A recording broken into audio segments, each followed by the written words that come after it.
Well, hello, my peeps. How's everybody doing today? I'm Jack. Welcome to another episode of Raw Tropical Living. I've been out and about already this morning. Got up, had some watermelon juice, and was out the door about 8:15. And I drove about 30 minutes south of here. Just figured I'd get out in the countryside a little bit, and I needed to go hunt down some more watermelons. And I was successful. Got 3 more big ones, so my weekend's off to a really good start, and hope yours is as well. Today we're going to talk about the breath as an anchor, conscious breathing. Guys, I do videos every day, so I'd really appreciate if you go down there and hit that subscribe button now. I'm bleeding subs like crazy, and then click the little bell and check send notifications so you'll stay subscribed to the channel. This is a subject I just enjoy talking about. This is something I'm still very new to, and I realize that I need at least a couple of more lifetimes to figure out this whole breath connection, enlightenment type thing. But I just enjoy the breath, and I enjoy exploring it, and I enjoy using it, and I just really am always trying to share and convey what I've gained from kind of this awareness of the breath in the last 1.5 to 2 years. It's just something that you get, and once again, like I say, sometimes people might see these videos or hear me talking about it, and a lot of people are just adverse to meditation, that word meditation. Well, you can use this thought, this technique, this way of breathing, or this awareness of breathing anytime, anywhere you go. And as I've mentioned in videos before, that is really the key for me. And that's the benefit, the biggest benefit for me is taking this away from my sitting meditation practice and being able to apply it every day in real life situations. Now, I keep a pretty mellow lifestyle, so I don't have a lot of stress. I don't get upset very often. But even in times of a little bit of anxiety, or if I'm being impatient or whatever, I've found that I can use this. So I've got a couple of things I want to. I'm not really doing a full-on reading to you today. Just a couple of different thoughts that I Googled a little bit, and then I was looking through the book that I'm still working my way through. The Power of Now by Eckhart Tolle.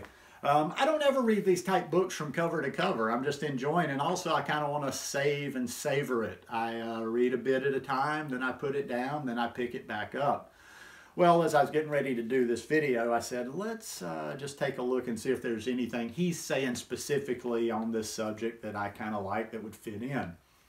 And there's just one little short passage, let the breath take you into the body. And somebody's asking a question to him here in his book. At times, when my mind has been very active, it has acquired such momentum that I find it impossible to take my attention away from it and feel the inner body. This happens particularly when I get into a worry or anxiety pattern. Do you have any suggestions? If at any time you're finding it hard to get in touch with the inner body, it is usually easier to focus on your breathing first. Conscious breathing, which is a powerful meditation in its own right, will gradually put you in touch with the body. Follow the breath with your abdomen as it moves in and out of your body. Breathe into the body and feel your abdomen expanding and contracting slightly with each inhalation and exhalation. If you find it easy to visualize, close your eyes and see yourself surrounded by light or immersed in a luminous substance, a sea of consciousness. Then breathe in that light. Feel that luminous substance filling up your body and making it luminous also. Then gradually focus more on the feeling. You are now in your body. Don't get attached to any visual image.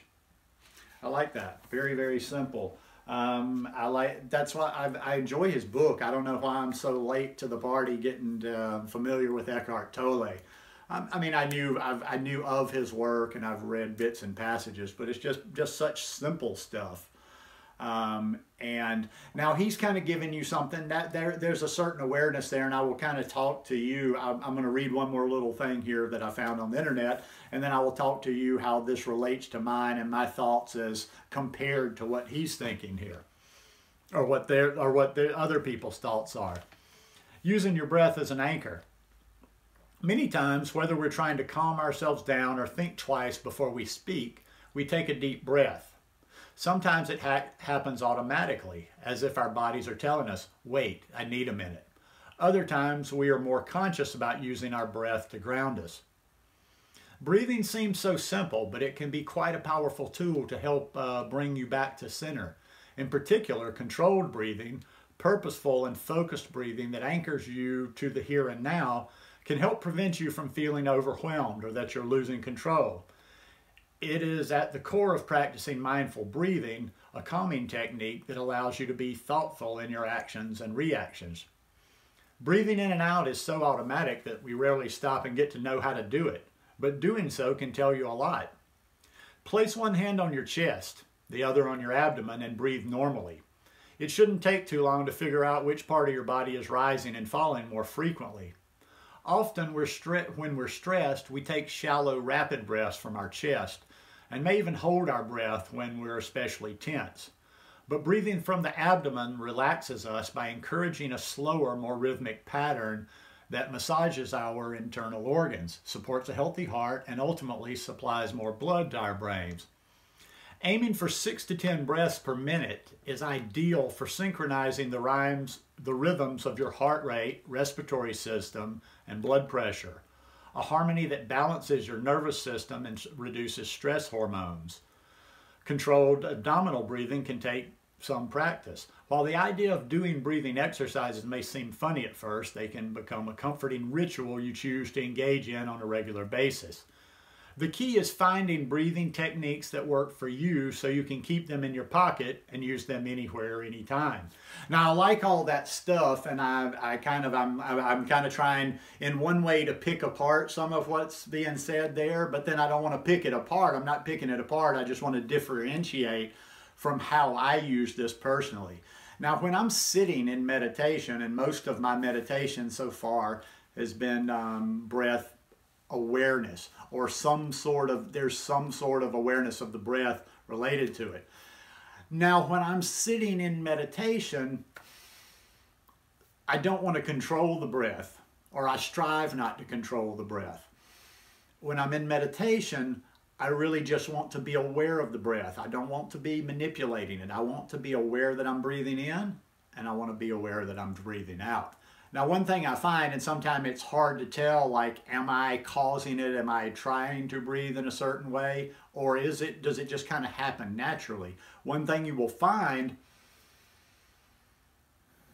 as you do this more and you breathe, you will kind of find yourself when you're even not focusing on manipulating your breath, but you will find when you're very aware of your breath and you tune into it, that it will kind of just naturally slow down. It'll slow down. And you can use this all the time. Now, like I say, when I'm sitting, when I'm at home, and when I have my regular practice, which I'll tell you something else on that, which is neither here nor there, not necessarily part of the talk, but about 4 weeks ago, I switched to meditating first thing in the morning. Night and day, took it to a different level right there. But yeah, so when I'm sitting, I'm not trying. When you talk about the breath, the anchor, consciousness, meditation, you start going, okay, well, wait, that's not what I'm doing. I'm saying the wrong word. I'm not trying to do anything. When I'm meditating, all I really want is awareness. All I want is awareness and getting to the quiet. Now, for some people that may not be interested in meditating, you can use this everywhere. You can use it on the street, at a bus stop, on an elevator, in a tense situation, just like they were saying. You know, you're feeling that little bit of stress, no matter what's causing it, all you have to do, and it doesn't have to be a long time thing, and you don't have to, if you're self-conscious around people, you don't have to make any big display of it. Just take in a big, deep breath of air and let it out. And just focus on the fact that you're breathing. And when you do this, it can be even more dramatic than sitting at home or meditating at home when you're in a quiet, controlled environment and situation. You can really feel that contrast, because if you ever do this in a real life situation, I would suggest using it, testing it out, playing, practicing with it in less stressful situations, so you don't have to go to that to try to use it. So if you ever do have a super stressful situation or something really difficult to deal with, you've got a little bit of practice under your belt. So just try it, when you're out and about. If you're impatient, maybe you're waiting in line at the store or something. This I could take my own advice here. I can be impatient at times. You're waiting in the store. You're starting to be like, oh God, why am I waiting so long? Take a couple of deep, conscious breaths. For some people out there, it may be the first time you've ever taken a conscious breath. Really realize that you're breathing. And the breath is a powerful thing. It's a wonderful thing. Pay attention to it for a minute. I live in gratitude every day. More and more and more. My practice is gratitude. And I'm thinking this morning when I finish meditating, and I'm also thinking as I'm preparing to do this video, how grateful I am for breath. If you take these little things for granted, a lot of times you take things for granted until they're gone. If you don't think this breath is a miracle, go to your local hospital today and go to the cancer ward and visit somebody that's suffering from lung cancer. Go visit somebody that's in the final stages of COPD or emphysema or any sort of respiratory related illness, and you will get a deep appreciation. The breath, it's everything. It's all, No breath, we're gone.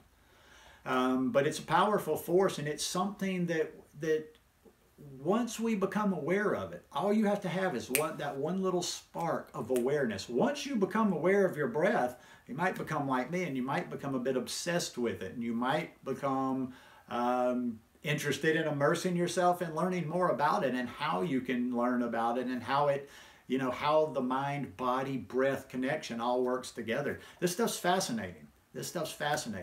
It's all about, whether it's food related, whether it's fitness related, meditation, yoga, whatever. It's all about having tools in our belt to bring us a happier and healthier life, and to deal with difficult situations. So the breath, I'm telling you, I'm going to need at least 2 more lifetimes to play around with this breath thing, because it's something I've just kind of dropped into and fallen in love with. So give it a try sometime. Once again, you don't have to commit. Don't be like, well, I just don't have the time. I don't want to meditate. If it's nothing more than just sitting down for 30 seconds, if it's nothing more than just being aware for that first time of taking one conscious breath, just realizing that I'm breathing in, realizing I'm breathing out, following the breath from the beginning of the inhale to the end of the inhale, and kind of even noticing where the inhale changes and switches into the exhale, and follow it all the way through. If you can do that even one time, it might open something up, and you might be like,